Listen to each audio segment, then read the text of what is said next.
கவலையினாலோ பசுமன் முத்துராமலிங்க தேவர் சொல்லியிருக்கிறார்கள், இந்த நாடை ஒரு கூத்தாடி ஆளுவார்கள் சொல்லி. பசுமன் முத்துராமலிங்க தேவருக்கு எவனெல்லாம் துரோகம் நினைக்கின்றானோ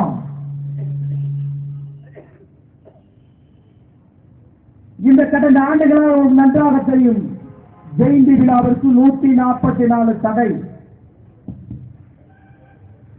அராஜகம் செய்யாத ஒரு சமூகம், அடங்கி போகின்ற ஒரு சமூகம், இப்படிப்பட்ட சமூகத்திற்கு 144 தடை விதிக்கிறார்கள். காரணம் என்ன? இந்த தடைக்கெல்லாம் தெய்வீக திருமண ஐயா பசுமன் முத்துராமலிங்க தேவர்களை வழங்குவதற்கு தடை விதித்தேன் சொன்னால் உங்களுடைய வாழ்க்கையெல்லாம் ஒரு சிறைச்சாலையாகத்தான் இருக்கும். இந்த மருத்துவமனை ரெண்டையுமே பெற்றிருக்கிறீர்கள். திராவிட கட்சிகள், ஒட்டுமொத்த திராவிட கட்சிகளுக்கும் எச்சரிக்கை மையம் அளிக்கின்றோம். நாங்கள் எல்லாம் இருந்த சூழ்நிலை சட்டத்துக்கு உட்பட்டு செய்தாலும் கூட இனி வருகின்ற சந்ததிகள் ரொம்ப விழிப்போடு இருக்கிறார்கள். இந்த சட்டத்தை எல்லாம் தகர்த்து விடுங்கள். இந்த 144 தடை சட்டம் என்பது யாருக்கு போட வேண்டும்?